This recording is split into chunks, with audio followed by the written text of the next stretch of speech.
better.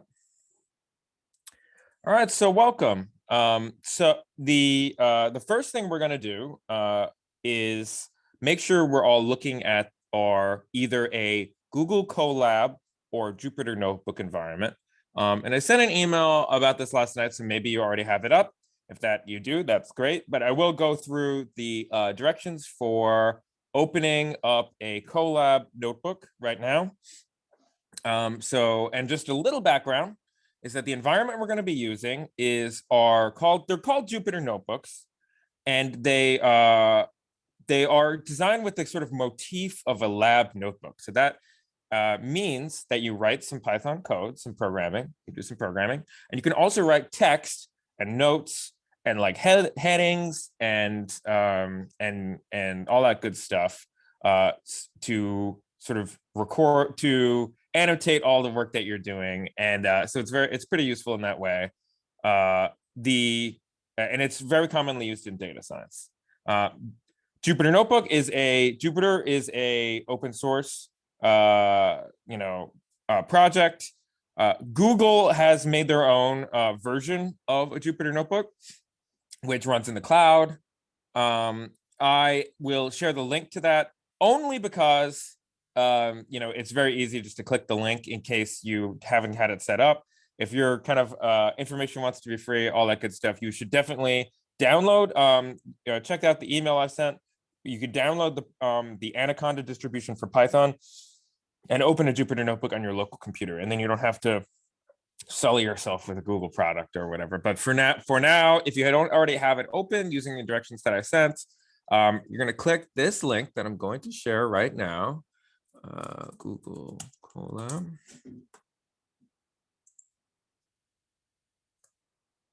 And it does help if you log in to Google first.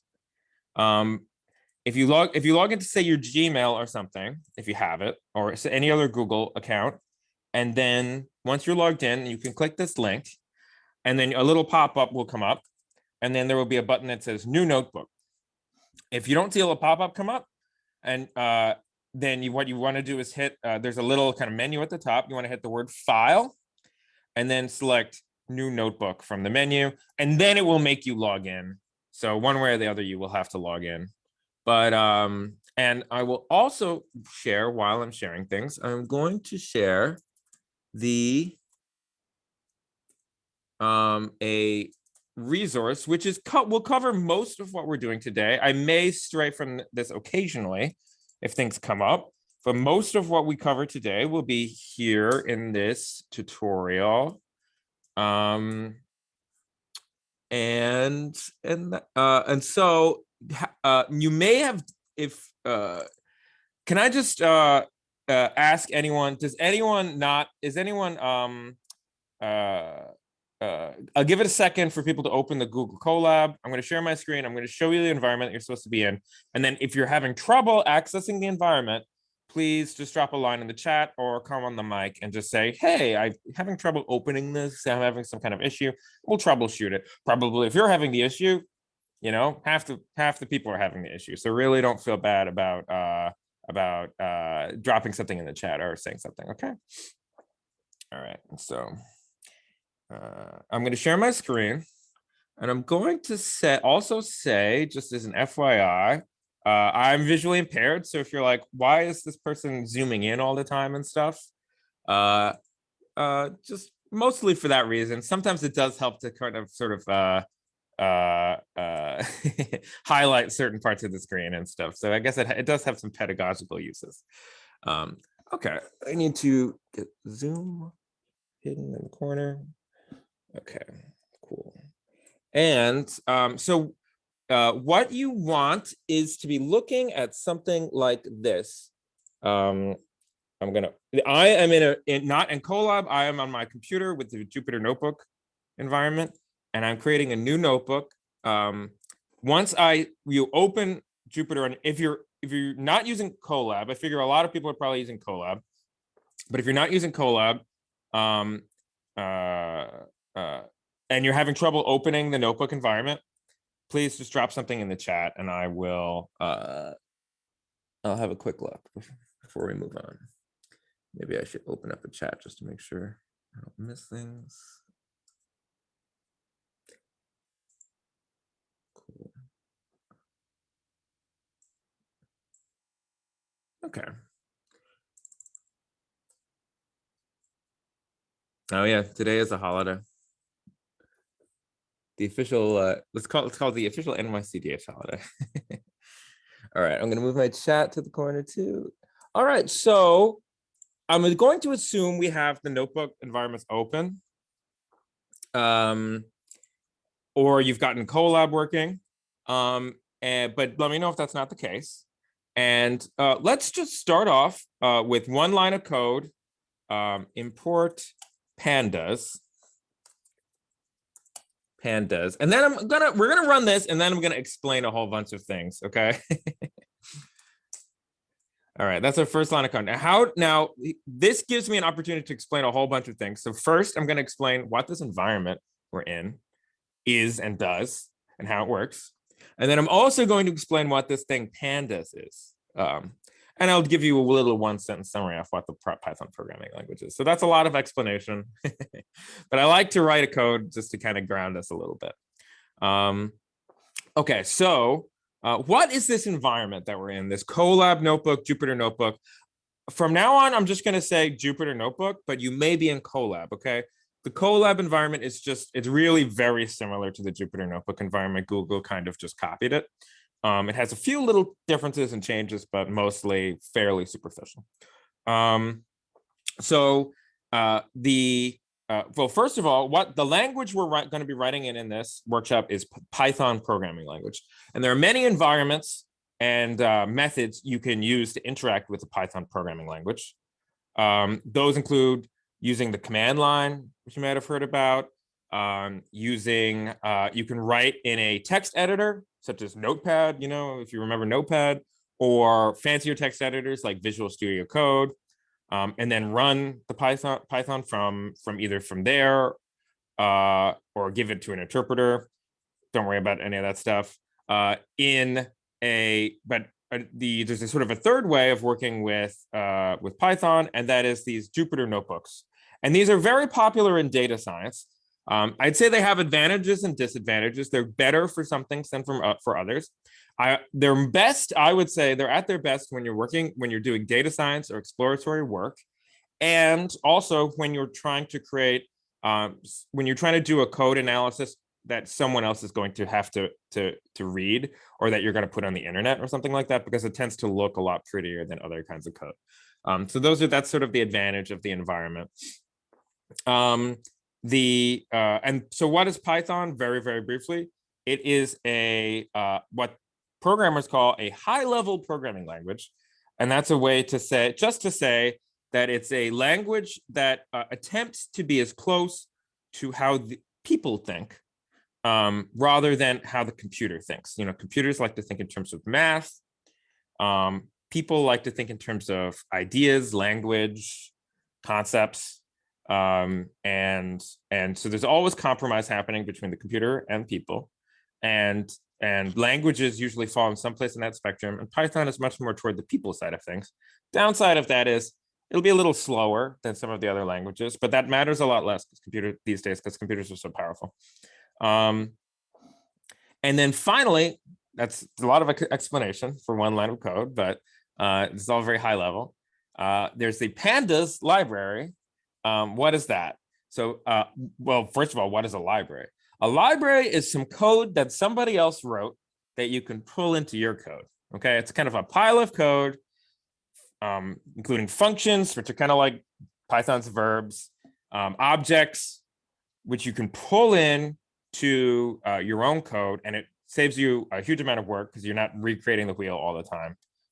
And libraries usually are targeted at specific actions or that you want to perform. So for example, there's a library called requests, which lets you interact with the web and make HTTP requests, like grab web pages and stuff like that. Very useful library.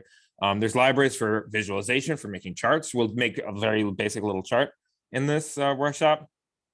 There's libraries for scientific analysis. There's libraries for text analysis, all that good stuff. The one we're going to be using today is Pandas, which is a library for data analysis. Okay. And it was originally, I think, created to like with the specific purpose of working with time series data, which is basically the most common use case would be like stocks and like events that happen and in like at certain little timestamps. But really now it's used for all sorts of data analysis. And I would say if you're going to learn one data analysis library, it probably should be Pandas. So that's a lot of blah blah. But hopefully that will contextualize a little bit of things. I'm going to quickly check the chat to see if anyone is asking questions or anything. And then we're going to write some code. And I'll show you the basic paradigm of Pandas. It doesn't look like it. Apologies if I'm missing things. Okay, so I'm going to teach you one, or let's say two hotkeys for your keyboard. You can use the mouse to interact with Pandas, and actually, it's great for a lot of things. So if you need to create new cells and stuff, I think that I don't use the mouse a lot, but I think this probably creates a new cell. Yep. So you can hit the plus sign to create a new cell. And then you could hit this little play button if you want to run a cell. So I'm going to give you, and then I'm going to write a little code, and then I'll teach you the hotkeys that will replace this plus and run cell button. You can absolutely use your mouse. I will teach you that these two hotkeys that will, I don't know, since you're just going to be doing it so often, making new cells and running cells, it's good to have those on the keyboard if that's how you like to interact with your computer. But first, let's write a little code. Let's create what is called a list in Python, okay? And I'll do a little explaining, but we're going to make the example we're going to use for our very beginning of this workshop until we actually start working with a real data set, which will be an Airbnb data set, is going to be a budget. Let's just call it a cookie budget. It's how much we spend per month on cookies. So it's going to be hopefully very small amounts. I don't know, maybe you have a larger cookie budget than I do. I probably have a pretty big cookie budget. So let's just say, call it budget, okay? Budget equals, so I have a budget, the word budget, space, equals, space, open square bracket. That's kind of in the, near the backspace, or if you're on Mac, you might call it a delete key on your keyboard. So that it's a square bracket, kind of on the top right from your letters. And we're going to write 5 numbers, and they're going to be separated by commas. So it's going to represent a cookie budget for a month. So let's do $10. Maybe you're going to diet, you only spend $5, $15, and $10 again. It's a little bit boring, but okay. Actually, let's make that 15, because otherwise things will look a little too. The averages will be a little.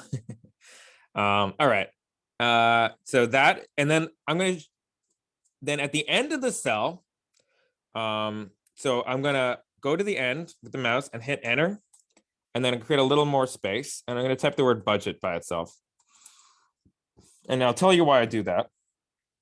But now I'm going to show you the hotkey for running the cell. So if you hold down Control and hit enter, then it will run the cell without creating a new cell. Okay, that's Control Enter. That might be on Mac, it might be Command Enter. I think it might be, or is it Option? I'm sorry, I can never get the I can never get the Mac keys straight in my head. It might be maybe someone who knows better than me put it in the chat. But we did. It's Option. Thank you. It's Option. Appreciate it. And then the other one that you want to learn is Alt Enter, and that will run the code, and then it will create a new cell below. Okay, so and I think it's also Alt on Mac. It's both Alt on Windows and Mac, hopefully. So Alt Enter, and then that will run the cell and create a new one down below. And the control or option enter is most useful when you want to like fix something, change something above, and rerun it without creating a new cell. As you're writing, you know, you will probably more use the alt enter one. Okay. So what did we do here? We created we set a variable to a list. This is a list with 5 items in it. Okay. And each of the items is an integer, which is basically a number, and they're separated by commas. And then it gets assigned to this name, which is budget. And then the reason I put budget in at the bottom, if I run the cell without putting budget, we don't see what we created. So if we want to kind of see what we created, a very useful thing is to just put a variable name by itself. Okay. And you could do it again down here too. It's once you run the cell with the variable in it, it gets loaded into memory. So it just, Python keeps track of it. The computer keeps track of it. If you close this notebook environment and you reopen it, you will have to reload everything into memory, which means you have to run all the cells again. Okay. So that's just a quirk of how all of this stuff works. All right. All right, budget. And now we haven't actually used pandas yet. This is just some Python, which is creating a list. So what we're going to do is create what is called a series. And I'm going to explain what the 2 basic data types in pandas are in a minute. But for now, let's just make the series and kind of look at it and see how it works a little bit. And then I'm going to explain what the series is on a high level, and also what this other thing, a data frame, is on a high level. Okay, so let's make the series. So type as I type, s space equals space pandas dot data frame, and then we're going to pass it. That's the fancy programmer word. We're going to give it the list we created, which is called budget. Okay. And then we're going to do as we did above, where we're going to put S by itself at the bottom, just so we can see what the output looks like. Okay. And I hit Control Enter to run it. And then if you take a look, it looks different, right? The output looks different. This is what the regular list looks like. This is what the pandas series looks like. And you'll notice that pandas tends to try to prettify things, you know, in this Jupyter Notebook environment. When you see pandas objects, they're going to be much like nicer or nicely printed or organized than like a regular Python object. So that's kind of one of the advantages of using pandas. So we've created our series. And before we do some operations, we're going to do some operations with the series. We're going to do things like get the average and do a few things like that. But I just want to give you a little high level on what the series is, and also what the data frame is, which we're going to use in a minute. So in data science, there's this concept of either one-dimensional, two-dimensional, and also we're not going to deal with it, but there's also three-dimensional data. And then what people call n-dimensional data, which is like 4-dimensional, 5-dimensional, 6-dimensional, whatever you want to call it. What is one-dimensional data? One-dimensional data, if you imagine a dimension, one dimension means a line, basically. Okay, so it only has, say, if you imagine dimensions like length, width, breadth, the one dimension, it only has length. Okay, it has a line. So for example, our list or budget is a piece of one-dimensional data, because it only has length. It's just a series of, and there's that word, it's a series or a list or a line of data points. Okay, and that's one-dimensional data. It's basically a list, and a grocery list is one-dimensional data. I'm trying to think of other kinds of one-dimensional data you might encounter in your day-to-day life. Maybe a good example would be if you ever see one of those MTA maps in the subway, assuming it doesn't branch off or do anything else or have other kinds of data attached to it. If it's just a list of names of stations, then that would be one-dimensional data. Okay. So what is two-dimensional data? We're going to do the data frame in a minute. We're going to play around with the series first, but in a minute we're going to make a data frame. And a data frame, oh, and I'm sorry, I realized I meant to do series here. That is completely confusing, and I apologize. So I meant to do a series here. So if you want to rerun this, I had said the word data frame, I think, when I was explaining things, and then so we changed this cell from data frame to series. I got ahead of myself there.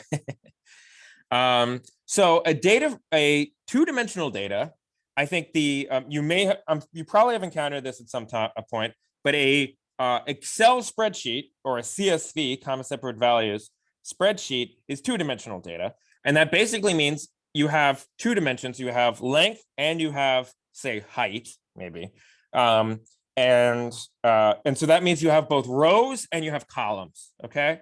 And if you use the subway example again, if we took our subway map that has just a list of the names of trains, but then we added different fields. So we add, say, we would have the name of the train station, then maybe we have whether or not the platform is accessible, which is something they do have now on the website, or something like what other trains you can transfer to. Those are all different fields, okay, different columns, you could think of it as, right? And then each row is an individual train station, okay? So it's two-dimensional data. And apologies for confusing you all by making you write data frame. So this right now should be S equals pandas dot capital S series, and then give it your budget variable. Okay, so open parenthesis budget, close parenthesis. And then if I gave you the wrong version, you can rerun it by selecting the cell and hitting Control or Option Enter. Okay. So I noticed also you capitalized the D and the F in data frame. So Yeah. these commands are case sensitive. Yes, they are. Okay, and cool, and just of course, and please jump in if you're having a little bit of attending to your confusion is a very important concept in programming. So if you're seeing something that doesn't quite make sense to you, jump on the mic or drop it in the chat. I'm going to only be able to check the chat periodically, but I will get to your question. And the reason it's capitalized in this case, which I won't go into detail on because time constraints, but essentially if it's lowercase and it has the parentheses, then it's a function, okay? Which kind of think of that as like a verb in Python. And then if it's a capitalized or it has camel case, like data frame, that's called camel case, capital D, capital F, then that is an object in Python, okay? And objects are kind of like containers that can contain other objects, variables, and functions and stuff all in a big ball. That's basically what an object is, okay? So I could give a more elaborate explanation, but we can only kind of get it to the high level here in this one. So let's do a few things with our series, and then we're going to get into making a data frame. So let's do s dot mean, MEAN, and open parenthesis, close parenthesis, and then run that cell. So I did s dot mean, MEAN, open parenthesis, close parenthesis. I'm going to zoom in. And this is, this is the average. So mean is another word for average. An average is you add up all the data points and then you divide by the number of data points, right? And in this case, the average cookie budget for this 5-month period is $11, okay? So that's one thing you can do. You could do s dot min for minimum, and that will show you the smallest value. You could do s dot max, which is the largest value, which is 15. You can do, and the period syntax is how we access functions, variables, and stuff that are inside objects. And I'm going to say this, but you don't have to remember it. But I want to, if someone listens to this, I want to make sure that I'm telling you all the right things. If there's a function or a variable that lives inside an object, then programmers like to call it the function's methods and the variable's attributes. But don't worry about that. It really doesn't matter. They're basically just functions and variables, okay? So this is technically it's a method, but you could just think of it as a function, okay? And we'll do one more that's very useful on on when examining a series, and that is describe. So s.describe for describe, and that gives you actually a whole bunch of information on that series. So it'll give you some of the things we got before. So the mean, the minimum, the maximum, and then it also has these percentiles. So it's like the 50th percentile. Someone's trying to get into my apartment, but they'll have to wait. The 50th percentile is the median. So that is the middle value. Okay, it's the middlest value in the list in the series. And then the 25th and the 75th is like the mean of the median of the first half, the middlest value of the first half, and then the 75th percentile is the middlest value of the second half, right? So it's like 25th percent item, 50th item, 75th item. Okay, percentiles. So that is a series. Let's quickly make a data frame. If anyone has any questions, I'm going to quickly check the chat. And then we're going to make a data frame. And I'll show you how those work. And then we're going to pull up a kind of quote unquote real data set. Give me a second. Oh yeah. Yeah. If you have a few extra values in your list, it probably shouldn't matter too much. Yeah, if you're getting a different, that's pretty funny. You have a different cookie budget. That's just your different cookie eating habits. Maybe a cookie for 6 months. I only eat cookies for 5 months. Okay, so let's create a data frame. And like I said, data frames are two-dimensional data. Now, why did I say S? So maybe some of you have learned Python before, and everyone always says to you, use descriptive variables, And that's great advice. Use descriptive variables. I will, however, in almost every data science notebook you find on the internet, if you go on like the very popular data science website, Kaggle or whatever, you're going to see people naming, if they only have one series or they only have one data frame, they will pretty frequently call it the series S and the data frame DF. Okay. I guess it's a convention. You could call it a convention if you want. It's what people do.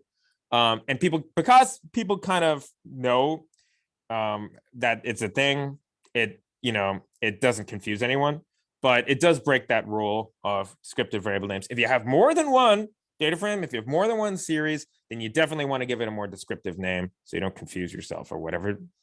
Do yourself a favor, don't make it DF1, DF2, DF3, DF4. Call it something more descriptive. Okay. So let's do, and just on that note, you'll often see in a data science, if you go online, you're looking at other people's notebooks, people will actually give an alias to Pandas. So they'll say import Pandas as PD, and then they'll use the letters PD whenever they refer to Pandas. Programmers really don't like typing. Sorry. Pandas. Programmers don't like typing, so they like to save effort. So I guess nobody really likes typing, but programmers really don't like it. But for now, we're just going to use the full Pandas. So let's make our data frame. DF equals Pandas. And then people always ask, why is it called Pandas?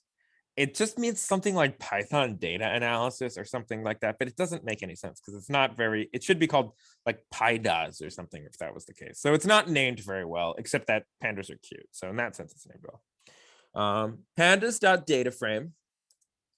I remember use the camel case like we talked about. Pandas.dataframe. And you can think about it, you're kind of creating an object here. I'm sorry, I got a little ahead of myself there. We're going to have to create a little data to pass to the data frame object. And then I went to the next cell, not useful. We're going to create what's called a dictionary, which is a regular, you can think of it as two-dimensional data in regular Python. And we're going to use it to then pass to Pandas to create our other data frame. So the dictionary looks like this. Basically, it is a column. It's going to be a column name and then some data that is actually the information in the column. Okay. And this is where if you have if your list has 6 items or 4 items or something, you're going to have to match everything. Everything is going to have 6 items or 5 items. Otherwise, you're going to run into problems. Don't worry too much because we're going to move on from this in like 5-10 minutes. So if you're running into issues related to the number of items you have in your list, don't overly stress about it, okay? So we're going to do, we're going to say, I'm going to call it monthly underscore budget equals, I could have called it like budget dictionary or something like that. That's another way I could have gone. So I did monthly underscore budget space equals space curly bracket. The curly bracket, or it's like where the square bracket is, but you have to hold down shift. And then you'll notice Python, then I hit enter, and Python, our Jupyter Notebook kind of created this little setup for us where we have this curly brace at the bottom that's going to end it, and it indented for us. That's just to make it look nice. Just let it do it. It makes things look a little nicer. And then, so we're going to give the column a column name. So it's going to be month. That's going to be a column name. And I'm using single quotes. You can use either single or double quotes, but don't mix and match. And then I'm doing a colon. And then I'm going to do a square bracket. And I'm going to give the data. And if you have 6 items in your list, you're going to need to put in 6 months. Okay. So it's going to be quotation mark. I don't know. What are the months? Let's just use June, Jun, then Jul,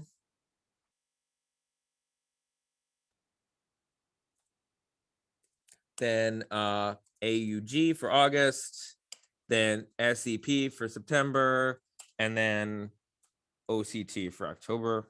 And you'll notice it's kind of trying to help us out by like filling in, like finishing the quotes for us. And these things that are in quotes, the programming word for it is string. So there's strings, which is basically just text, okay?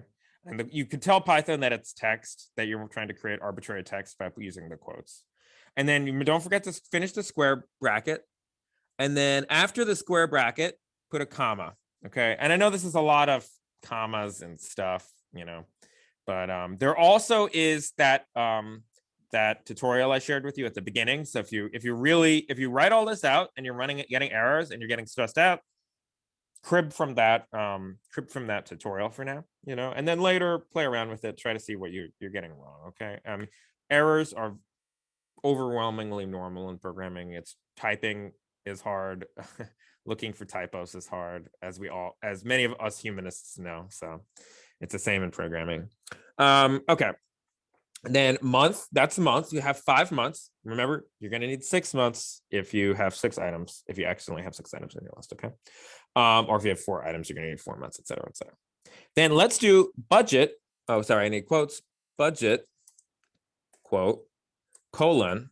And then we already created the budget variable. So instead of typing it all out again, I'm just going to type the budget variable, okay? And that will kind of put it in there, okay? Because we already have it existing. So I don't need to write it all out again. I'm just going to use the budget we had before, which was what, like 5, 10, 10, 15, whatever, that cookie list with the 5 items in it. Okay. The series. And then the last item we're going to do is, I don't know. Let's think of something else. Let's do lemonade. Well, lemonade, some other ice cream budget. So ice cream. So it's also we're also going to do how much we spend on ice cream in the month. Okay. You're like, this is not the most useful data points, but it's like, well, I don't know. I actually like ice cream more than cookies, so I'm going to spend more money on it. So I'm going to say $20, and also it's kind of expensive. $20, $15, $30. Maybe I threw a party, ice cream party, and then $5 and then $10. Okay. And that is our dictionary that we've created. You don't need to put a comma here. You can, won't make a difference. But so the things to look out for are, it starts and ends with the curly braces. It's the variable name and then a colon, or not a variable name, a column name and then a colon. And all of these need to be in quotes. And then after here, it's going to be lists, or in this case, a series with that are inside square brackets. and then you need a comma after the lists or the variable or whatever. Okay, so this is, it's kind of a lot of syntax, but I can drop it in the chat too, just so people have it. There you go. And then so let's run it just to make sure I didn't mess it up. So it looks like it worked. Otherwise, it would have given me an error. And now let's create our data frame. So it's going to be df. That's kind of our standard variable for a data frame. That if we only have one data frame, we can use that. Equals pandas dot data frame, capital D, capital F, and we're going to give it our data that we created, our little list of our kind of dictionary of that has all the little columns in it and the data. And that is called monthly. And I'm going to let it try to figure it out for me because I don't want to. Programmers don't like typing. So you can if you think that Pandas should or rather that Jupyter Notebook should kind of know what you're typing because you've already loaded it into the computer, then you can start typing. And then when you've typed enough that you think the computer can figure it out, you can hit the tab button. And then the Jupyter Notebook will try to guess. It will try to guess what the completion of what you're saying is. So if you don't want that typing, you can hit that tab button and it will try to guess. Sometimes it's a little slow, so you might have to wait. And then it'll fill the rest in. So that's what I just did there. I didn't want to bother typing budget. That's like 6 whole letters. All right, so Control Enter. And I'm going to do that little trick where I can put df at the end so I can actually see it, right? Because if you assign these variables, it doesn't actually show you the output. If you just put df by itself, you put the variable name by itself, it'll show you what it looks like. And we have a nice little chart here. We have, hopefully, maybe you're looking at an error right now and you're like, it's stressful. But, that's very normal when you're starting out with programming. So if you're looking at an error, feel free to get on the mic and ask a question or jump in the chat. But also, it's normal. It's normal to get errors in programming. Even when you're an experienced programmer, you're going to get errors constantly. And in fact, in programming, errors are kind of your friends because they tell you what the problem is. So if you look at the error, if it's a syntax error, you want to look at it'll have a little arrow, like a little caret pointing to where the error is, sort of, or at least the general vicinity. And then often it'll be pointing to, like, I don't know, the colon or the curly brace or like indentation or something, and you can kind of help you figure it out. Okay, so Python tries to help you out that way. So errors in Python are actually kind of your friends. All right, we got a little chart here, and what do we have? We have our columns, right? We created these columns. These are like these here, the columns, the 3 columns that we created, and then they have here. This is called a label. And we haven't actually given it any useful information for a label. So it's just 0, 1, 2, 3, 4 indexing. That's called indexing. So it's not that useful. We could change that, which maybe we will. And then over here we have our different budgets. We have our ice cream budget and we have our cookie budget. Okay. So so that is the data frame. What kind of things can we do with the data frame?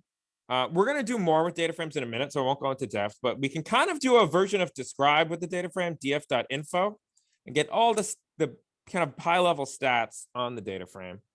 And it shows us how many rows we have.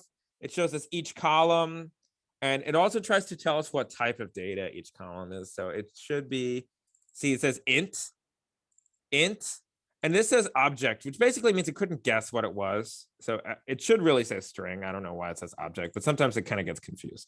So it tries to guess what it is. It knows these ones are integers. It knows that the month is an object, which is not very useful. Object just means it doesn't know. So I don't know why that is. But all right. And one other thing I want to show you before we move on to the data set is that we can pull out columns from the data frame and then treat them like series. Okay, so df dot say month. So this is how we pull out a column. Okay, we could type df dot month and that will pull out, it'll pull out just the month.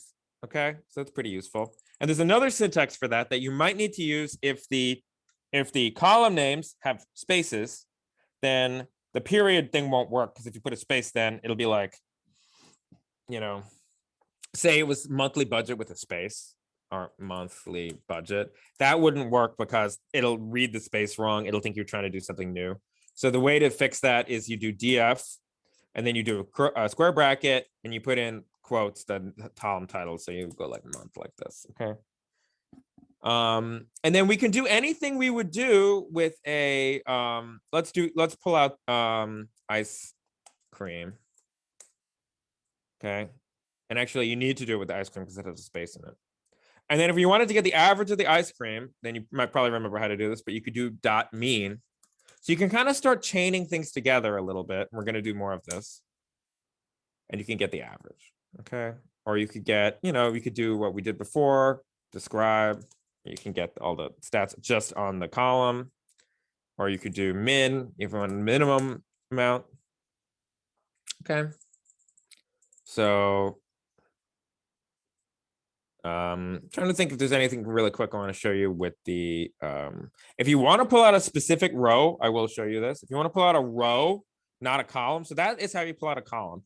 You want to pull out a specific row. Say we wanted to learn only about the second row, and we say we know it's the second row, right? We know it's this one.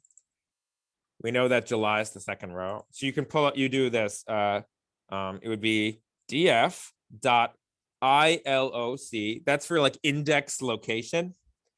Okay, so the index location is basically the row.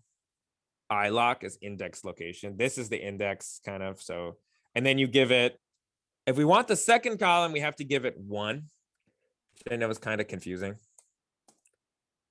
It's square brackets. So dot iloc square bracket 1, and then it will pull out the second row, because counting and programming almost always starts from 0, not from 1, which I know is confusing. But okay, and that's our month of July, our row. Okay, and it comes out as a series. Okay, and the label here is the column name. Okay, and then it gives us the value over here. All right, so I know that's a lot of stuff, but let it wash over you. Remember, this is not you're going to get to play around with this on your own later and try to figure things out, look things up. So, and this video is recorded, so you can look at it all again. So if you're feeling a little learning stress, a little like cognitive strain right now, it's pretty normal. But we're going to I'm going to see if you have any questions, and I'm going to do with the awkward pause thing. So I will almost force the issue and try to create a little space for questions. And then we're going to do import a quote unquote real world data set. I mean, I guess it is a real world data set. It's a little bit old now at this point because I pulled it in like, I don't know, 2016, 17, 18, I forget when. And then we're going to do a kind of a real data exploration using most of what we've learned here and a few new things. So that's going to be next.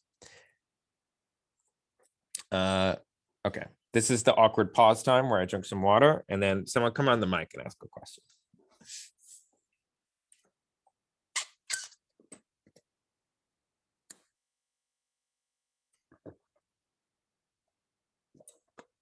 It's very cool stuff. Just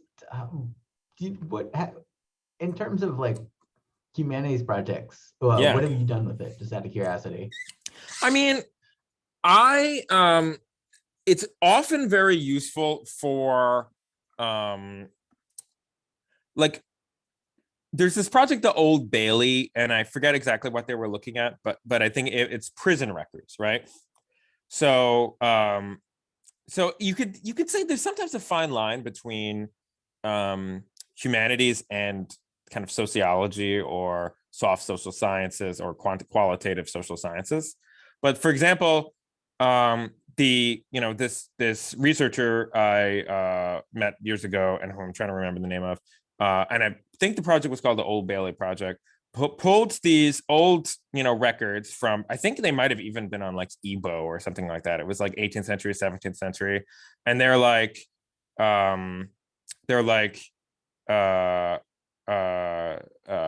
prison records, and it's like how much people were paying for certain items, how many prisoners there were in the prison, all of these kinds of things. And then some of the items are, textual data, right? So like prisoners' names, things like that. And they digitized that, which is obviously a lot of work. And then once they had a data set, you could use, I don't know if they actually use Pandas, but Pandas is exactly the kind of thing that would be really useful for looking for trends, patterns, and stuff in that. The other thing is that, there are specialized tools for working with textual data, for working with, say, novels and stuff like that. But Pandas has pretty strong facility for treating text as data. So for example, we're going to do this we can play around with this in a minute, where we play around with neighborhoods. I guess I'll hold off showing you how to do it because I will show it to you in a minute in the context of the Airbnb data set. But Pandas is actually pretty decent at doing some basic things with the text as part of the data set. So you can like search for specific types of text, create subsets of data based on text. So for example, I created a little thing for another tutorial. I created a little science fiction archive, and it had just some basic things, but it had like word counts. It had the title of the book, the word counts. And then I would do some things. I'd be like, oh, are books about space? Are they longer than, are books that have space in the title or that have words related to space, or do they tend to be longer than say, I don't know, another science fiction thing, like things that have science fiction novels that have the word, I don't know, there's underground type words too, like or like terrestrial words like sea, ocean, earth, stuff like that. So you could try to make a comparison there. And then who knows if the comparison like really means anything. It's up to you as a humanist then to try to make some sense of that data, but it can be really interesting. And also, a lot of us are not just humans, but we're like administrators and do other things. And I'll say the thing I use this for most is that for the last few years, I've administered a program, a research computing program at Columbia University. And part of it, our job was to teach, humanists, social scientists how to do programming. But I had a lot of student data, the quote unquote stakeholders in the program, the people who were my bosses and stuff, they would want to know about the program. So, I'd use this to analyze the data to see, and really it would often improve the pedagogy because I could give people surveys, and then I could examine the survey results and make charts and talk to people about it. And I found that very useful. So I don't know. So basically anything you could imagine using for Excel. If you could even remotely imagine doing it in Excel, then you could use this for it, I guess, is another answer to the question. Yeah, thanks, man. It's very cool. Good question. All right. So any other questions? I don't want to rush on. This is a very breathable session. So we have time for questions. We have time to try things out.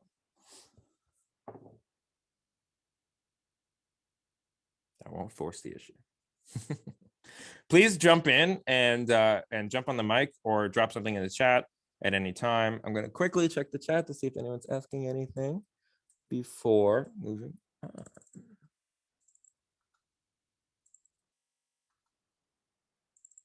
Oh, Old Bailey. Nice. Someone found the link. Google. That's some good Google foo. Oh, and I misspelled the word monthly. I'm hearing now with my screen reader. The monthly budget. I think something about programming that makes my spelling worse. It's like a right brain, left brain thing or something.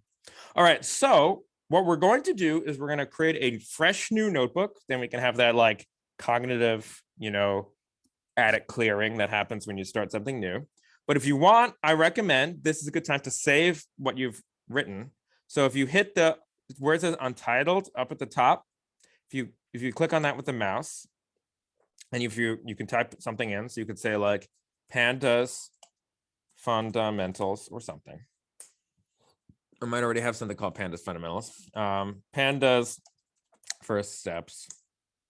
Yeah, I already had something called Pandas fundamentals. And then you can always hit Control S to save it.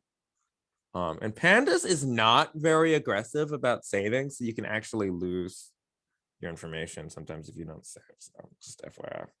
All right. So, or not Pandas. Jupyter Notebooks is not very aggressive about saving. All right. So I'm gonna hit File, and then I'm gonna do New Notebook. Okay, and then it's gonna hit Python 3. And it's gonna create a fresh notebook. Okay. And you know, it's pretty much the same in Colab. I believe if you hit file and then new notebook, it will do the same thing. And then it'll create a new tab too. So if you want to go back to your previous notebooks or the files or whatever, you can tab around. You can hit the tabs at the top of your screen. So it tends to open new tabs. So if you're looking around for your other notebook, and if you want, you know, for reference or anything, it should be in a tab.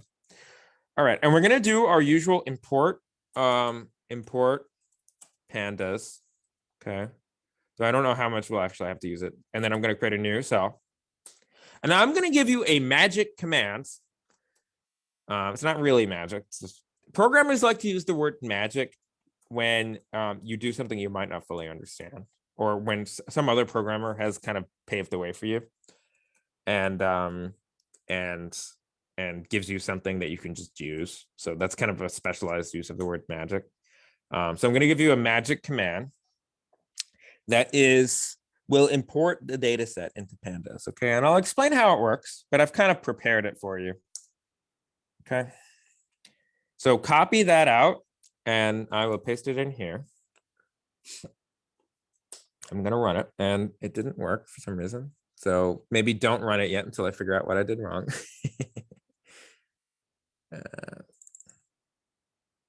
Oh, PD. All right. Apologize. And guess in the other workshop, I did use the PD thing, the shortcut. So here, use this one instead of the one I just shared with you. Okay.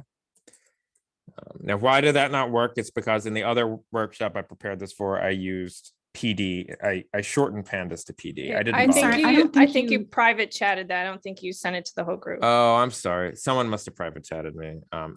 This is my.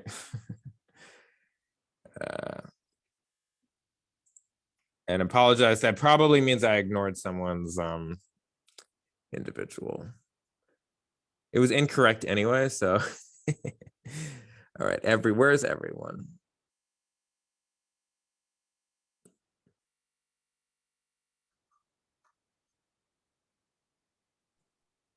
I think it's the topmost. Yeah, it's kind of blocked off. Oh, everyone. Yeah, apologies. And then here we go. That should be the correct one. Yeah, the Zoom stuff doesn't work with my screen reader in Linux, except in very specific ways. So I'm a little weak in the old Zoom foo. On Windows, I'm a little better, but I don't like teaching these workshops on Windows. All right, so if you copy that out and you paste it into a cell and then run it, what it's going to do, I'll zoom in and kind of break it down for you. So it's df equals, so that's assigning a variable. So it's giving whatever comes after it. It's giving whatever this is a name. And then pandas dot read underscore CSV. So, and a CSV is comma separated values. So it's basically a text-based Excel spreadsheet. I always say Excel spreadsheet just because it seems to be what people kind of have used the most and understand. But really, this has nothing to do with Excel. You know, like Google Sheets is kind of similar, any spreadsheet thing. And then what I've done is I've prepared a CSV at this URL, and Pandas can actually read from the internet. So if we copy this out, just to show you what it looks like, okay. I'm going to copy it out. I'm going to open it in the web browser and any tab just to show you. You don't have to do this. So it's a whole bunch of text junk. Okay, so it's a bunch of data, and it's in comma separated values format, which is a text-based format. Okay, so you can also have CSVs on your computer, and then you can open them from your computer. That's one way you could do it. And also Pandas can directly read from Excel. So I think it's something like read underscore Excel or similar. Okay, and if you could actually, if you have an Excel spreadsheet, you can load the Excel spreadsheet directly into Pandas. You just need to give the path to the Excel spreadsheet or the CSV or whatever here. So you need to tell it the location it is on your computer. So if it's in the same folder, if you're running Pandas in the same folder as your spreadsheet or running Jupyter Notebook in the same folder, then it would just be the name of the file. Otherwise, you're going to have to give it a direct path. So it'd be something like if you're on Windows C:\backslash, because Windows uses backslash, users / your name / blah, blah, blah, wherever it is, downloads / and the name of the file, something like that. That would be the direct path to it. And on Mac, it would be like /users / your name / downloads / the name of the file, something like that. Okay. So let's take a look at the data. So I'm going to put df in the cell by itself. And remember now, df means something else now. We started a new notebook. We've imported all of this data from Airbnb. Where did I get this data? I got it from a website called Kaggle, which is kind of like social media for data scientists a little bit. And they have contests. You can enter contests. Companies will make these little contests. I'm not like super into it, but I find it a good place to find data sets. So if you're looking for a data set in a specific topic that interests you and you're trying to get into this area and play around with things, it's a great place to find data sets. Some other good places to find data sets. Google, maybe they discontinued it. They love discontinuing things. They used to have like a data set search engine. You could talk to your local librarian. Often your local digital scholarship librarian will often be a great resource for data sets. Can you share the name of the place that you described as social media for data nerds? Kaggle. Yeah, I have a friend. It's bought by Google now, depressingly. Kaggle. I just want to get the canonical URL. So yeah, it's here. Okay, that was it, I think.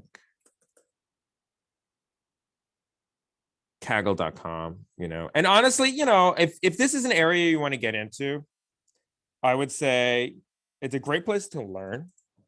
They have contests that are designed. They have a contest related to the Titanic, where you analyze data sets related to the sinking of the Titanic.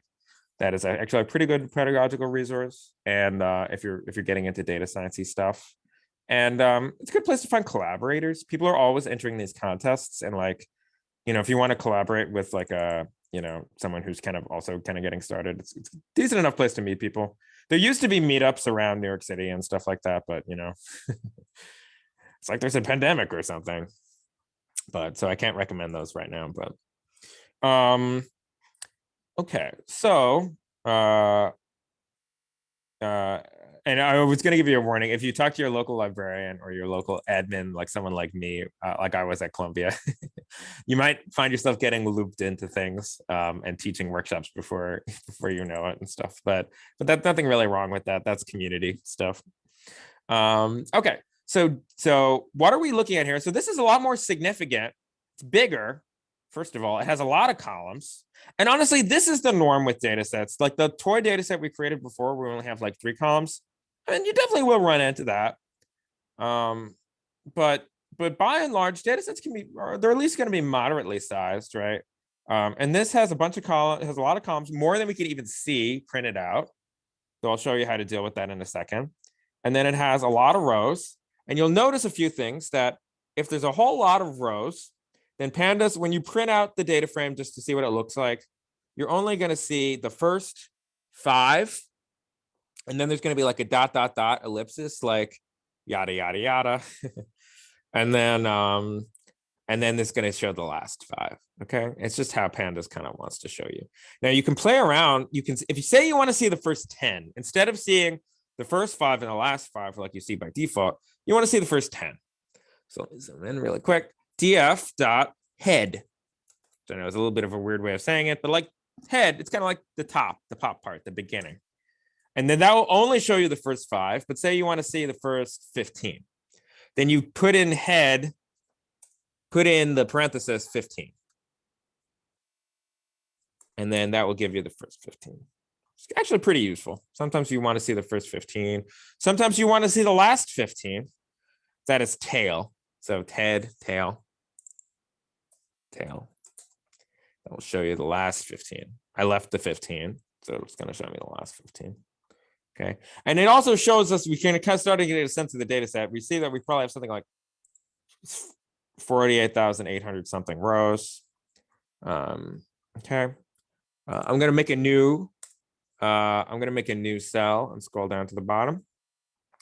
And we're going to ask, so there's a lot of stuff we're not seeing, So I want to just get the vital stats of the data frame, just the basic information of the data frame. So I don't know if we've done this yet. I think we did do this maybe, but df.info is extremely useful when you're pulling in a new data set for the first time. And you want to get like the 1,000, the eagle eye view. I don't know what the correct metaphor for that is. And if you're new to data, then most databases, most data sets, not all, but most will have like an ID value. That's like an internal ID, which is just like counting from 0 to whatever. So that's what that usually is. Some systems require it. That's why it's always there. Like SQL will always kind of mostly make you have an ID, or at least practically speaking will. And then, so let's just look. So all of these are columns. So you actually see we have a lot of columns. And we can also see we have, since it starts at 0 and it counts to 15, we have 16 columns. So it's a decent amount of information.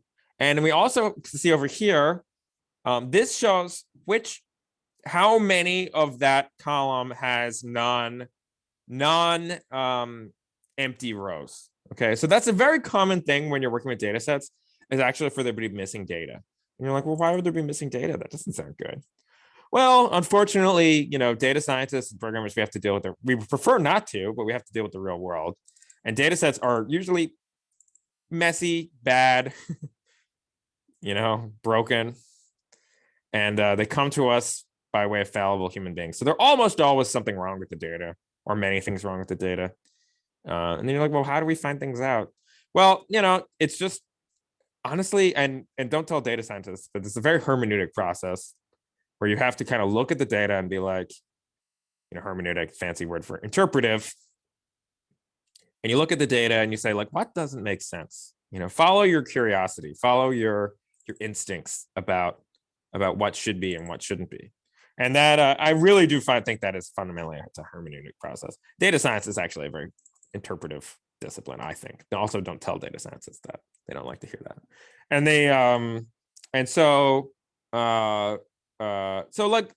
let's start playing around with some of this stuff. Oh, and of course, it also shows what the data type is.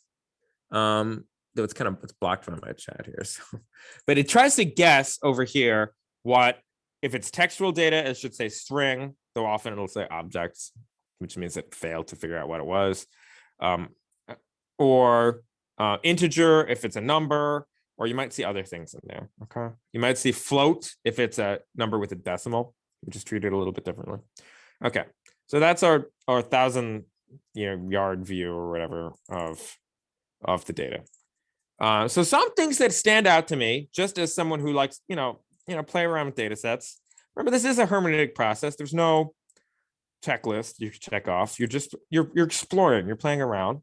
That's the mindset you should be entering into. So some things that stand out to me as potentially useful are, hey, name. I would definitely look at that because that sounds useful. That might have useful textual information in it, right? Host ID, maybe less useful unless I'm cross-referencing this with other data sets. Host name, probably also not that useful. Neighborhood group. So I definitely want to check that out and see what that is. The neighborhood stuff sounds interesting. And it has both neighborhood and neighborhood group. So I want to figure out what the neighborhood group represents, what the neighborhood represents, what the data is sort of think. It might not be what you guess. So you have to kind of take a look. We're going to do that. Let's look at latitude. That could be useful. We're not going to use it, but it could be useful. Longitude. If you wanted to plot this all on a map, you would want the latitude and the longitude. The room type. That sounds kind of interesting. I would want to look at that. The price, very interesting to me. Especially, I'm like, so the Marxists are like pricking their ears up. They're like, price. Okay. And then minimum nights. Minimum nights could be interesting. I don't know. Probably not really. Number of reviews, unless I was cross-referencing it with another data set, maybe not that useful. Last review could be useful to see how up-to-date the data is. Reviews per month, probably not that useful. And availability, I guess that could be like useful for certain things. So really, for me personally, looking at this, I'm definitely interested in the name. I'm definitely interested in the neighborhood stuff. I'm definitely interested in price. So I'm thinking maybe we want to do an investigation that's based around the neighborhood, and like maybe what the most expensive neighborhoods are, what the least expensive neighborhoods are, what the and maybe also we could take a look, explore, use the name. If the name is what I think it is, which is like the listing, it's on the listing, we could actually do some interesting textual stuff with that. Maybe we could look through some keywords and see what certain keywords are priced at compared to other keywords. Could be interesting. Could play around with that. All right, so let's start kind of poking at things. And this is really the mindset you should be in, if she's like poking at things at this point. So let's start poking at some of those things just to see if we could validate what we think is in this and what. So one of the things was that neighborhood group, that's the thing I could kind of guess the least. So let's see if we can figure out what that means. So let's just, I hate using that word just, let us do df dot NEIGHBOURHOOD. I think it was British spelling for whatever reason, even though it's New York City. And I'm gonna let it try to fill it in for me because because if it fills it in, you got it right. So sometimes it's useful. So I hit the tab button after I got a certain amount filled in. After the underscore, I figured it was probably unique, so I hit the tab button. And let's just do that. And okay. So just looking at it, it looks likely that it's the county. The neighborhood group is actually in the county. So it's called neighborhood group, but it's actually the county. That's probably borough because Brooklyn is actually Kings County. So yeah, exactly. So it is a New York data set, and the counties and the boroughs kind of overlap. So, and for our purposes, it is borough. And you're right. That's probably more semantically useful to us since we know this is a data set, like meaningfully useful to us. So actually what we could actually, and if I just want to double check that there's nothing else in here that I don't, because this is 45,000 rows. So there could be stuff in here that I'm not guessing. So you don't want to make assumptions. So there's two ways we can see what all the unique values are. So, but this is the one I'll make you do, is to put a dot at the end and then write the word unique. So we'll just get all the unique values. Okay, unique. So yeah, so it validates what we thought. It's Brooklyn, Manhattan, Staten Island, Bronx, and of course the best borough, Queens. Sorry, I'm from Queens. Born in Queens, grew up in Queens, possibly will die in Queens. We'll see what happens. All right, and then so we could do that. There's another way you could do it, set, but that's enough for our purposes. And then we can actually do a little data cleaning, little transformation. We can do df. It might complain about it. Sometimes you get errors if you do this, but whatever. Okay. NEIGHBOURHOOD underscore group dot equals. We're gonna actually let's do dot rename. That's a little safer. And apologize, I might need to re-Google how to use this, but I'm going off-roading a little bit here, but it seemed like a cool thing. How do you spell borough again? BOROUGH or something? Apologies if I'm misspelling things. I'm really bad at spelling. Looks right to me. Okay, did that do it? Did it rename it? And let's look at our data set. Again, df.info. Well, let's do df.BOROUGH. Or did I do a capital B? Possibly. Okay, well, that might not have worked. Oh, you know what I did wrong? Let's do df.rename and then try this. I think this is probably how it works. I'm just guessing. Group. I can model Googling things then too if this doesn't work. BOROUGH. Okay.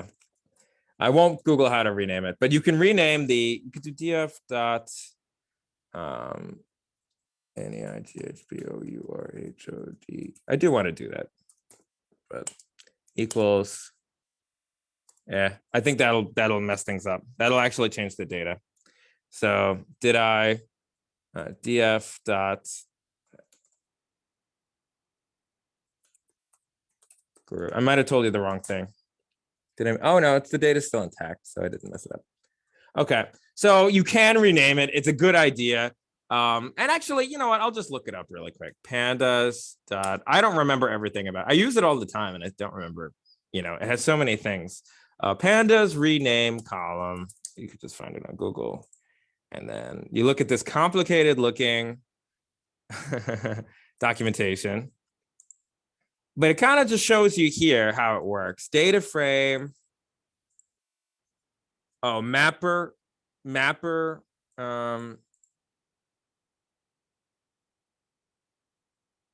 So there's this thing called a mapper. So that probably is a dictionary. So probably we have to give it a dictionary. So we would do something like this. And sorry, it's really hard to read documentation when you're new to programming. So you probably want to find someone's blog post or something. That will show you how to do it. df.rename. And then let's do NEIGHBOURHOOD underscore group GROUP, and then colon, and it's kind of similar to the dictionary we made before when we were making our data frame. Let's make it BOROUGH. Okay, and then end that. So then it's a quote, then end the dictionary with the curly brace, and then the parenthesis. And I know that looks a little complicated, but and then we have to, I think we then have to reassign it. So we have to do df equals. And then that will actually change it. So it didn't like that at all. Okay, maybe it is changed then. This is what I get for going off of my thing, but it seemed like a cool thing. All right, and let's check out the df to see if the borough is renamed. And if it's not, I'm going to give up on this. df dot, and then I'll show you another thing. If you just want to see the columns, you can make a printout with df.columns.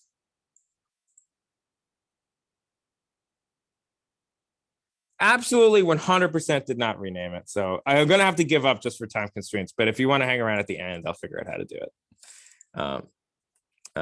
Very pesty pandas. All right.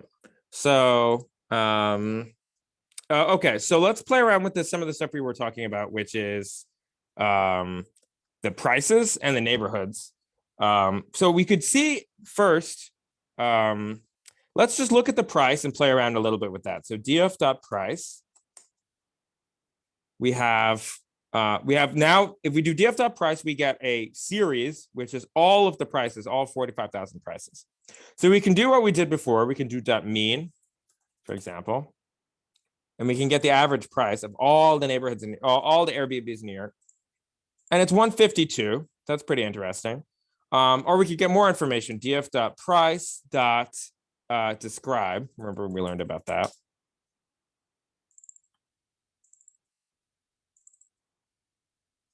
So it looks like the median is 106 and the average is higher than that, 152. So that means that that means that there's that suggests that most Airbnbs are fairly are kind of around that, a little over 100 or around that point point.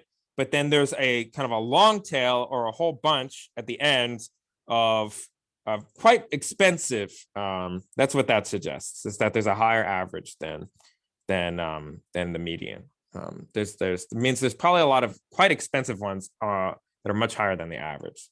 And let's look at the neighborhoods. So df.neighborhood, and then we get all the neighborhoods, and we can do unique on that too.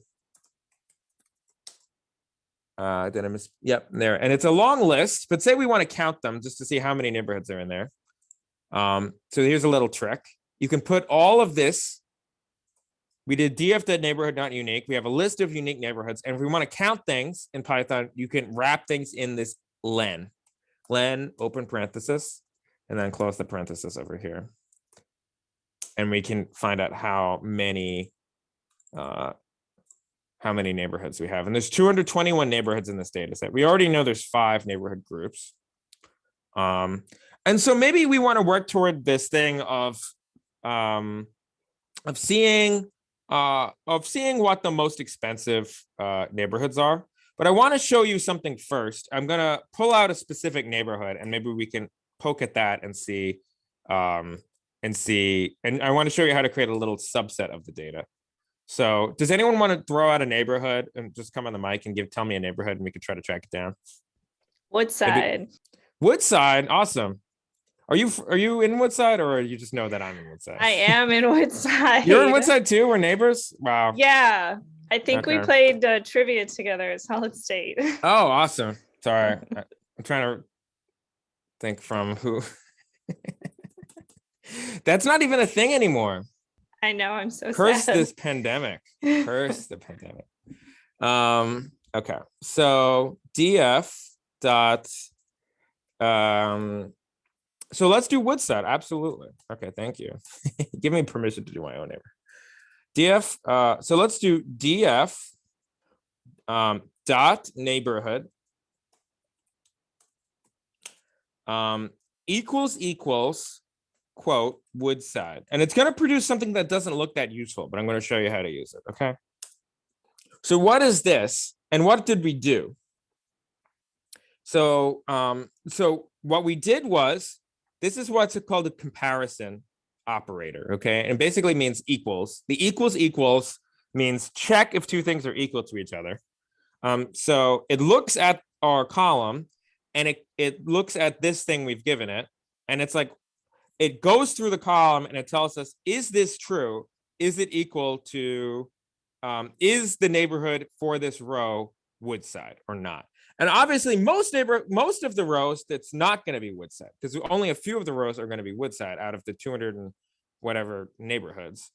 So most of them say false, but some of them are going to be true in there.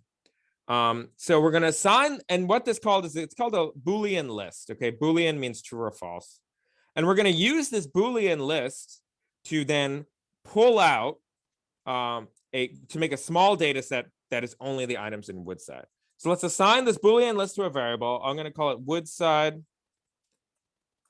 bools equals, and that I'm going to run it. It assigns it to a variable, so you don't see any output. When you assign things to variables, it doesn't show an output. We could do Woodside bools if we wanted and see the output again. And now let's use the Woodside bools. So if you do df open square bracket, and then you give it the list of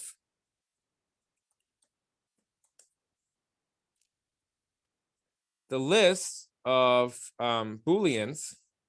then it will give you return. The output will return only the ones where it's true, only the ones that are actually Woodside, only the ones that are in the list that correspond to true.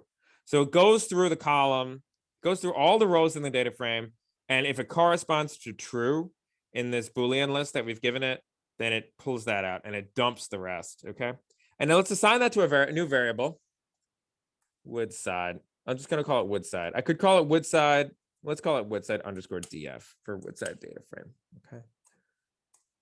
Oops, did I hit a button? Okay, and because it gives us a variable, because we assigned a variable, we don't see output, so we'd have to do Woodside df. And now we can see we have a subset of the data that is only Woodside.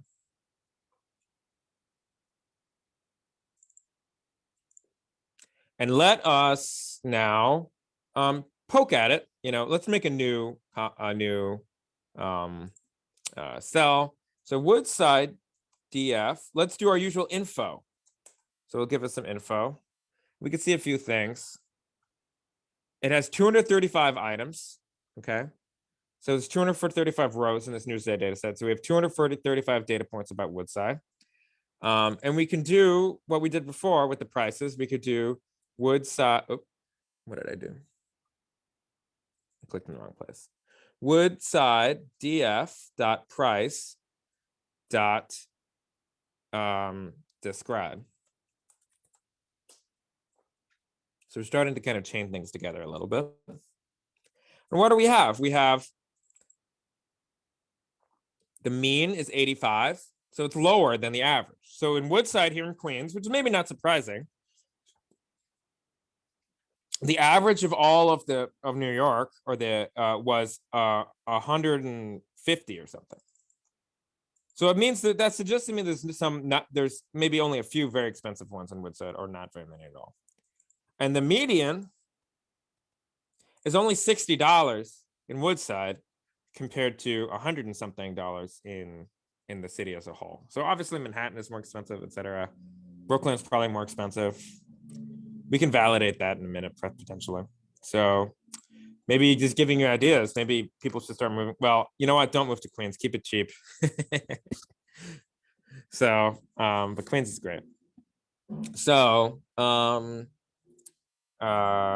let's do, I'm going to want to show you, I'm going to show you something a little bit, it's a little bit on the complicated side, but I'm going to try to explain it. But basically, if we have this problem, which is, there's a couple of ways we could approach it, which is, but it's basically that, that we want to group the data set by something, whether it be neighborhood, whether it be the neighborhood group, which is the borough. We want to group those together, and then we want to run something on it. So we want to group the neighborhood groups together and group all the data together, and then decide, run the mean or whatever and get the average. So there is a method to do that. And we're going to use it, but it can be a little difficult to figure what it's doing.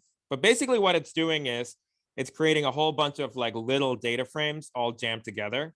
And then when you run the average on it, it sort of collapses everything.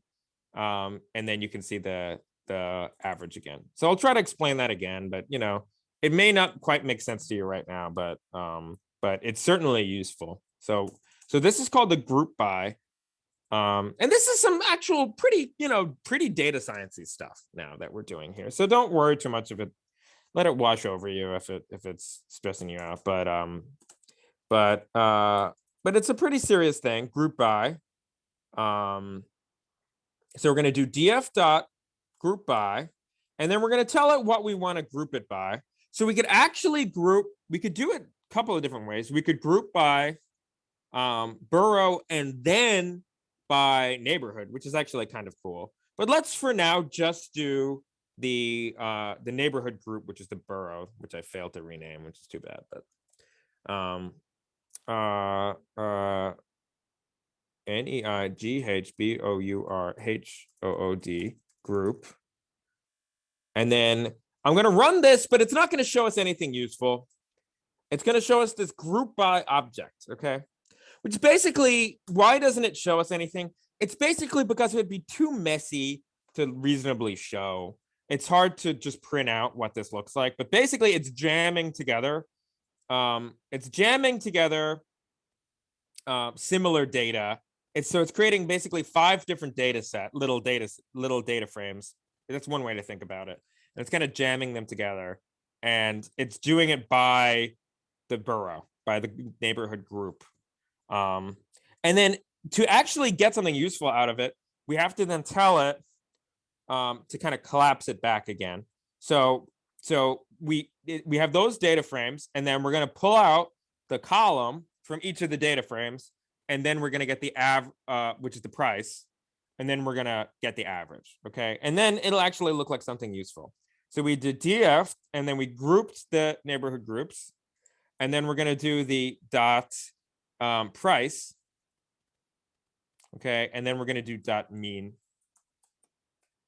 Okay, so we're really chaining things together. This is actually a pretty serious business thing, which can give us some insights that we probably would be fairly difficult to get in like Excel or something like that. Not to be too boosterish, but it's kind of cool. And now what do we have? We have so what did we do? We did the data frame. We have the data frame variable. We have this group by, which creates kind of like 5 distinct little groups in the data. And then we tell it to collapse it back we pull out the column, and then we get the average of the column. So the column is the price. We pull out the price and then we get the average price. So now we see we have the Bronx. So the average Airbnb price in the Bronx is 87.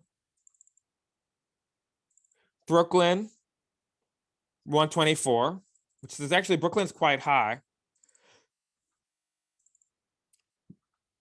Manhattan is incredibly pricey, significantly higher. Queens, it's kind of what I would expect. And what is so and we can actually then say if I just wanted to sort them in order, I could add, it's getting a little long here. It's getting a little long, but I'm going to add one other thing to the end, which is dot sort underscore values. Okay, and I'll just and that open parenthesis, close parenthesis, dot sort underscore values, and it sorts. It's going to sort it from lowest to highest. And I mean, unfortunately, you know, it kind of, you know, you probably more or less what I would have guessed, which is that Bronx, Queens, Staten Island, Brooklyn, and Manhattan kind of tracks what I would guess in terms of gentrification, the gentrification process, you know, and property values and all that kind of stuff. Is not really surprising to me that Manhattan is the most expensive and the Bronx is the least expensive. So this is kind of an interesting, you know, confirmation of what some things we know about gentrification and how property values and stuff are working in the city. And it also is kind of a useful validator because it says, actually, if we do other things with this data, we might be able to rely on, like, it's good to do things sometimes that you kind of maybe won't be surprised by. And I was really surprised by this, I might have to figure that there's something skewed in the data. There's something, and then I would have to dig into that. So it's good to do this kind of experiment. And then it's also interesting to know by how much, you know, like the Bronx is significantly, it's pretty significantly cheaper than Queens. Queens is pretty significantly cheaper than Staten Island. Staten Island and Brooklyn are actually pretty similar. And Manhattan is much more expensive. So it kind of gives you a, and you could actually, we'll do more bar charts, but you could actually put this on a little bar chart. This is getting really long. So actually, let me save this little series to a variable. So I'm going to say, let's just call it a gentrification equals, and then save that to a variable. And then down here, I'm going to make a chart out of it. So gentrification dot plot. And then I guess a bar chart might be useful. So I'm going to write kind equals bar. And we'll see what that looks like.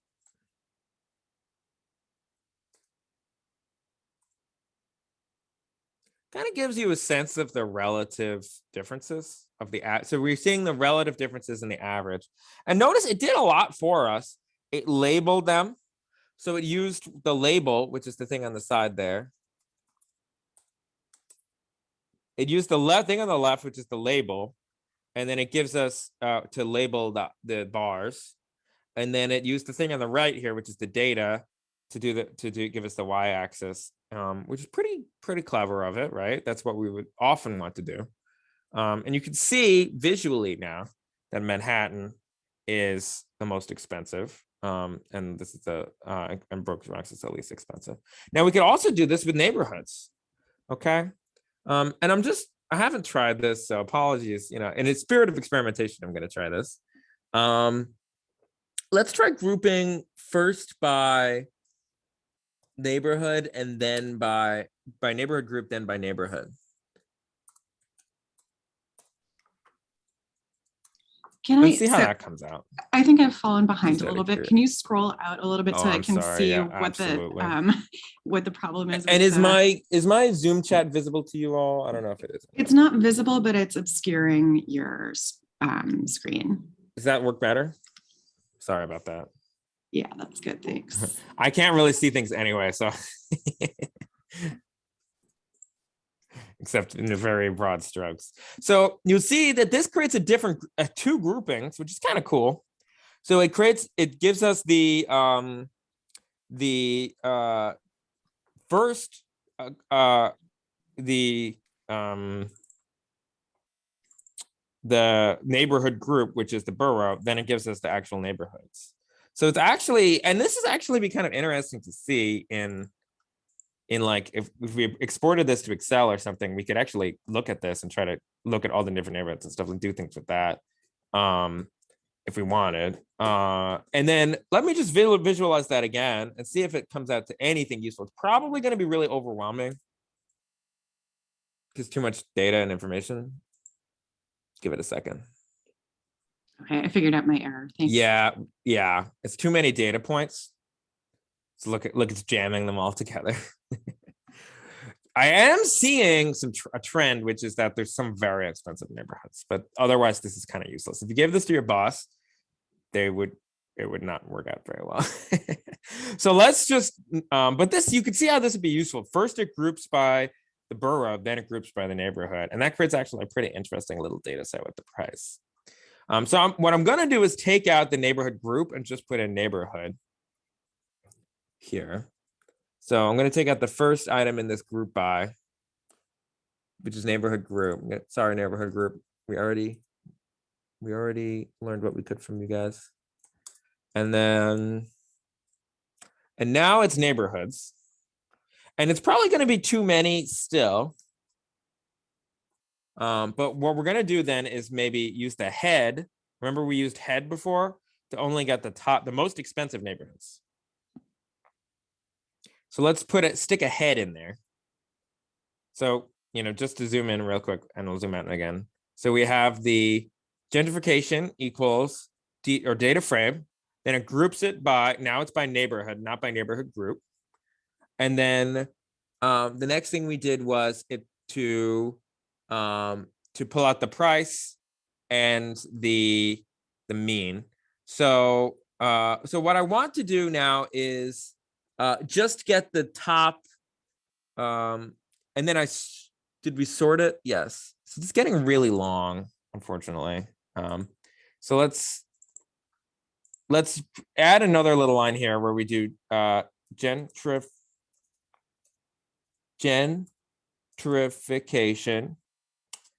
equals, I'm going to override the gentrification variable and do one more little transformation. Gentrification equals gentrification dot, we sorted it already, so we're going to do head. And if you remember what head does, I'm just get the top 10. Head pulls out the first X number of items, the first whatever number you give it. By default, it's 5, but let's pull out 10. And then so I'm basically taking what we have here, which is the sorted prices. It's the sorted average prices by neighborhood, and it's assigned to this variable gentrification. And then what I'm doing is I'm then dropping all the rest except the top 15. And then I'm reassigning it to this variable gentrification. Okay, I'm overriding the variable. Then I'm going to rerun. So now it's only the top 10. Okay, instead of being all of them, it's only the top 10. And then if I rerun this cell that visualizes it with the bar chart, just rerunning it with control with option enter. And actually they're similar, but you can see that they're these are the lowest. So these are the lowest ones, okay? So the lowest ones are actually fairly similar, and they're pretty low. Looks like these are the least expensive neighborhoods, okay? And it looks like they are New Dorp, Bronxdale, no Bronxdale. New Dorp Beach. I'm not even that familiar with New Dorp. Grant City, Concord. Interesting. The only one I'm familiar with here is Bronxdale. New Dorp. That's interesting. And then Bull's Head. I think I've heard of that. Hunts Point. I am familiar with Hunts Point. Soundview. I don't know Soundview. So so these are the least expensive Airbnbs, very ungentrified neighborhoods. And then probably if you kept going, you'd see you know, West Farm and stuff like that. Okay, so then let's also try to do the most expensive ones. So if there's two ways we could do that. We could either sort, and so right now it's a sorting in ascending order. So we could change this sort to sort in descending. That's one way we could do it. Or we could change the head to a tail, which I think is a little easier, right? So instead of getting the first 15, we want to get the last 15 from the data set. So I'm changing the head into a tail and I'm rerunning it. And maybe you're getting a sense, maybe you're getting confused because I'm changing things. It's possible, but you get a little bit of a sense of the workflow here, right? That you change things, you rerun it, try something new, rerun it, rerun the other style. It's a kind of a bit of a workflow that you kind of create. So here we have the most expensive ones. And there looks like it's NoHo, Flatiron. They certainly sound a lot more expensive. Battery Park, Princess Seagate Bay in there. Wow. Riverdale, Seagate. And these are very expensive. Now, one thing to keep in mind, and if I was doing a more serious data analysis, you would probably want to maybe drop the ones that only say have like 5 Airbnbs because they might skew the data. Because if there's only a few examples or items, then they tend to vary a lot more. There's a lot more variance. It might tell you less if you have a sample size of only like 5. Say the neighborhood was, what is the most expensive one?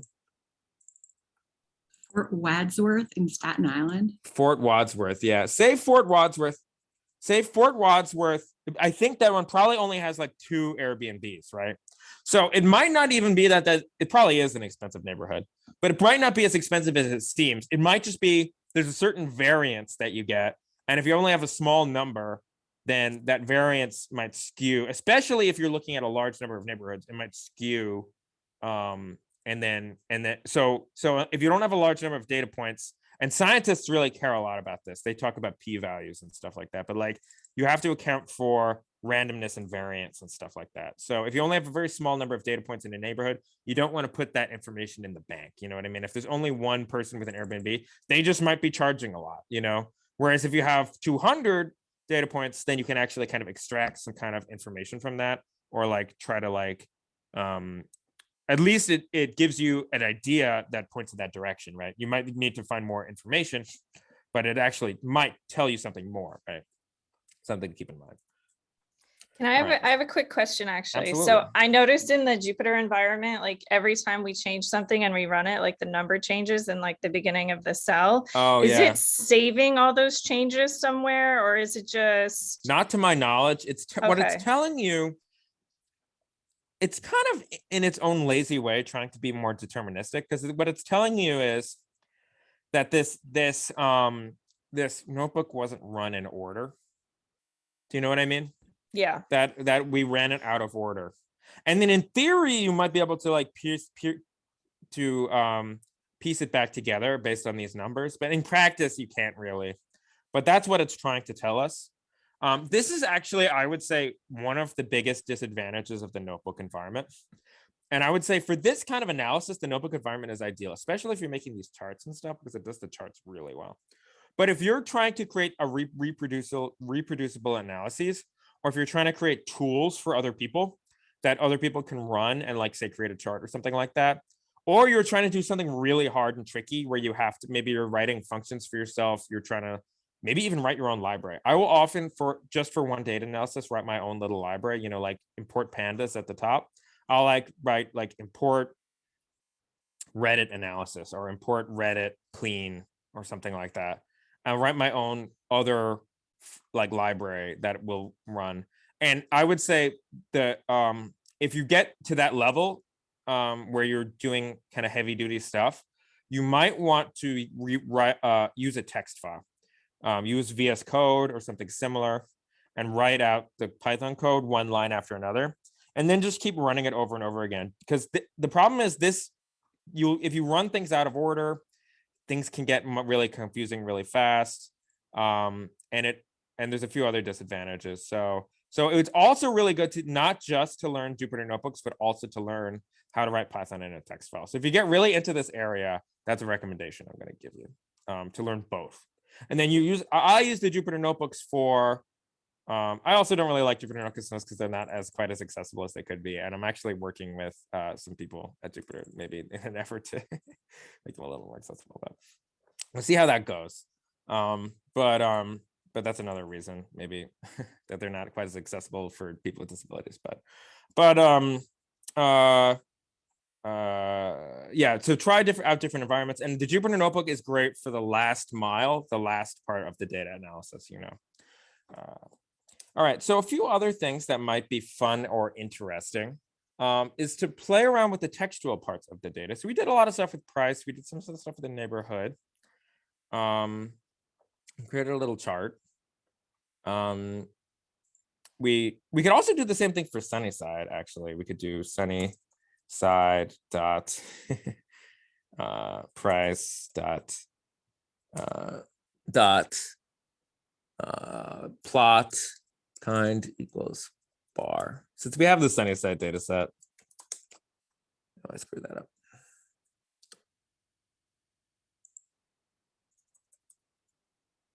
Bar. And apologies for zooming in. Does that fix it? Do we still have? Oh, it's Woodside. What's Sunnyside is where I grew up. Oh, and it was Sunnyside data frame. I'm forgetting what I did before. DF. It's taking a minute to load. Actually, not very useful. But it does show us that there's a couple. We would have to sort it to make it look a little more useful. We could do sort values. Yeah, it's still too many items, so we'd want to do head, maybe head or tail. But this gives you a sense of the distribution. So it shows that there's a few really expensive ones, but most of them are clustered around this area, so it kind of gives you a sense. This is not very useful, obviously, this part at the bottom. But if you did head, it'd be more useful. All right, anyway. So I want to show you one more thing, which is this working with textual information, okay? And I wonder if there's a keyword or something. So we didn't really look at the name, df.name. Let's get a sample, df.name. And I'm going to show you one other thing. It's this word sample. Sample n equals, I don't know. Let's get a sample of 10. So this is quite useful if you want to pull out a random sample of the data. And just to take a quick look of a cross section of the data. So I just pulled out 10 with a sample. So this is df.name. So the name, I guess, looking at these, it's the listing. It's like, if I don't know, I've only used Airbnb a few times, but if you go to Airbnb, you see like the name that's big in big letters at the top, which is kind of like how the listing is advertised. So you do df.name. And then I just did this sample. So sample is, by default, it only pulls one item. So if you give it this n equals, I don't know, number, it means number or something. I don't know. It's a word scientists use to be like the sample size. So they'll always say like, this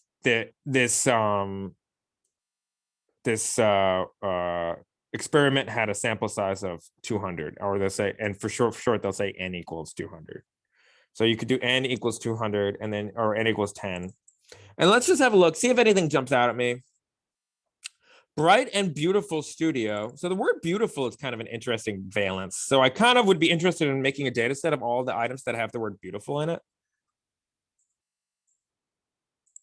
Amazing combo bedroom. Do you want to try to compare the word amazing to the word beautiful? Does anyone have any ideas for words that they're really interested in that we want to create a little data set of? Or like cozy, I feel like. Cozy. That is such a thing right now, right? Like domestic cozy, right? That is kind of like an aesthetic that is current right now. It's this idea of like, because everyone's retreated from the world, so everything is sort of casual and cozy. We've gone from the hoodie to the snuggie, you know, generationally. Let's look at cozy. Let's pick a data set of cozy. That's really interesting. Now, one thing I want to do, and I might kind of forget how to do it, but I want to make all of the items lowercase, right? Otherwise, it becomes difficult to search for items because some things are uppercase, some things are lowercase. Some very enthusiastic people might make all their thing uppercase. So let's try to make all of these lowercase. Let's do df.name. So this is how you access all the stuff related to text is str. So you do df.name.str and then you do a thing. Okay, so .str and I think let's just try lower and see if that works. I might have to look it up. Oh, it did work. I got lucky. And then we can do things like if you wanted to, for whatever some ungodly reason, make them all uppercase, you could do this. It's kind of funny, actually. Spatial Studio. So let's make them all lower. You could do that. It would work just as well, as opposed to do them all uppercase. That's kind of how people used to do it back in the day, make everything uppercase. If you look at SQL and everything, they still really like uppercase. All right. So, and then now we can play around with, and then let's pull the items that contain the word cozy.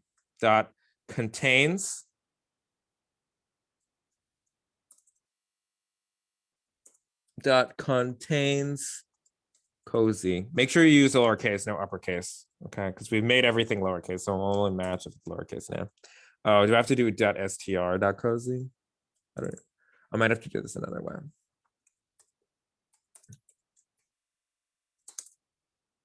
Yeah, and we get one of these boolean lists again. So we're like false, false, true, false, all that kind of stuff, right? And then if you remember how we do this, so I'm going to name this, I'm going to give this a variable because it's easier this way. I'll say cozy bools. And this is just, it's a list. Remember, we did this before. It's a list of true, false values. And then we can use it. And we can use it then to go back to our data frame and match on this. So any of the items that are true, we can pull out of the data set, okay? So I'm giving that a variable name, cozy bools, that list. And then we're gonna say cozy underscore df equals df, and when we give it the cozy bools.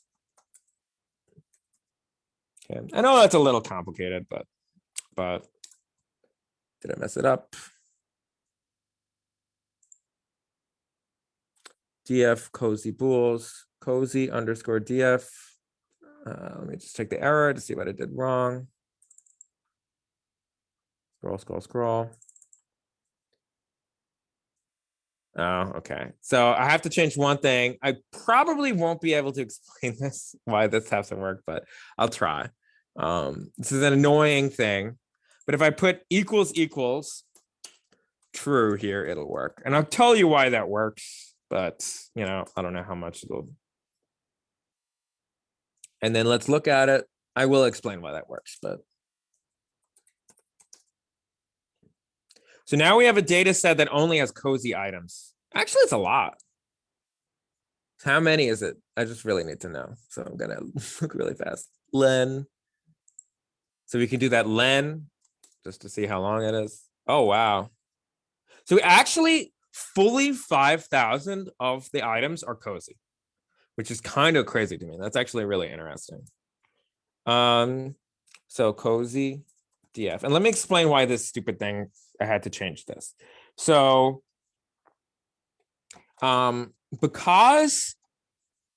so what is this? Just to go through what this does. This is assigning a variable.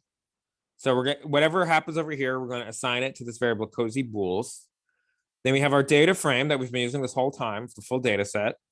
dot name. That's the strings with the different listing names on it. Then we do dot str. That basically tells us that we want to do something with it that involves text. And then we do dot lower. That's make them all lowercase. Otherwise, there'll be some with uppercase, some with lowercase, some with camel case, and we'll only match on some of them. So if we want to get all of them, we have to do this lower thing. We have to make the whole data set lower, the whole column lowercase in order to match. Then do str again to show that we want to do one more thing. And then we're doing contains, which is basically like, does it have this word in it? Is it true? And it'll give true if it has the word, it'll give false if it doesn't have the word, or the text string. It doesn't have to be a word. It could be multiple words. Okay. And then why did I have to do this equals true? It's basically because apparently there's some items in the column that are empty. So there's some items that don't have a listing name. I don't know why. And it messes things up. It gets confused. So you can't then do the next part, which is to pull it out, because there are items that are empty. And this equals true, it basically says, okay, give us a second one where with only the items that are true. And then that actually, it turns all the, which I know this is the most confusing part, but it turns all the empty ones into false, which means that it can accept it over here. I know it's just like a stupid thing. So it's a stupid thing. So don't stress too much about it, okay? And then down here, we take our list of true and false of coziness, right? And then we pass it to our original data set, and we tell it, that basically tells it, hey, only give us the items that have cozy in it, that are true, that correspond, the row corresponds to true in this list. And then we create a new data set, cozy df. And then now we have our cozy df, and it's actually 5,000. It's a significant data set of items that are just cozy. And we could do quickly do our analysis that we did before. Cozy df dot price dot mean. Let's just skip to describe. And we can look to see, how does cozy stack up? Is cozy more expensive than the average? It's about the same. It's a little less than average. 106, 85. So it's the median is actually it's actually more expensive than average. So cozy apartments tend to be a little more expensive than non-cozy, well, I won't say non-cozy, than the whole data set, than all the items in the data set, including cozy and non-cozy. Okay. So we could actually also, if we wanted, we could pull out the non-cozy items and compare, which might be more reasonable, but whatever, we won't do that right now. And then I wonder, don't think that, oh, it's 11:57. So maybe I was gonna say it would be really interesting to see what neighborhoods are the most cozy neighborhoods. But I will leave that as an exercise to you all, because I want to see you out in a timely fashion. But I will be around for questions. I'm probably going to end the recording so people don't have to ask their questions on the mic. And I might use the bathroom, and then I'll stick around for questions. I do want to tell you a little bit about IOTA School and what we're doing. So IOTA School, it's a new business. It's created by, myself. It's a small business, and we're partnering with organizations, academic departments, institutions, and we're doing accessible technical trainings like this one. And what do we mean by accessible? In both meanings of the word, meaning accessible to people with disabilities, but also accessible to people who might not have a background in tech. So if you found this workshop to be useful and accessible to you, nope, I don't know if it was or not, then and maybe you work for an organization, you work for an institution, if you're talking to somebody, please let them know about us. And we'll partner with your organization. We can come in, we can do technical trainings, we can do accessibility trainings. A day of accessibility will teach you how to use a screen reader and stuff like that. And we also, on an ongoing basis, have free workshops that are open to the public. But if your organization partners with us, then we'll have some reserved seats and stuff. But we have all of our curriculum is Creative Commons, remixable, all that good stuff. And we have public workshops that are open to the public that are run every semester. And so I recommend, if you want to keep up to date with what we're doing, subscribe to our newsletter. And that is, I will share it. Get the chat back up here and we'll share. And please subscribe, and you'll get pretty occasional emails about our workshops and what we're doing, and let people know about us. So thank you for coming. I hope this is useful. I will stick around for questions, and go forth and use your new data science skills or your Python programming skills responsibly and ethically. All right. So I'm going to end the recording, and then I'm going to stick around for a little bit. Thank you. That was awesome. Thank you so much. Well, thank you. Thank you for coming and taking the time. If I can figure out how to end the recording, which I was very bad at Zoom. Okay. That's responses. I used to know the hotkey for this.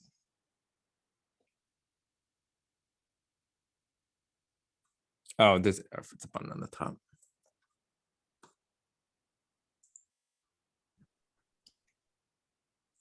Well, do you guys have questions while I figure this out?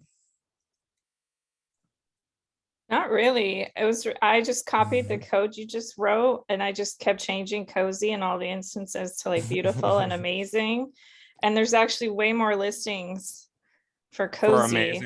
But the overall, the more expensive ones were beautiful and amazing. So that's kind of that could actually be a fairly interesting blog post, right? Yeah. I mean, even these little analyses I found them extremely interesting. Yeah. Well, it's like, I mean, people now are keyword stuffing the titles of like their Airbnb listings. Exactly. So it's interesting to see what they're using. So this is kind of fascinating. There you go.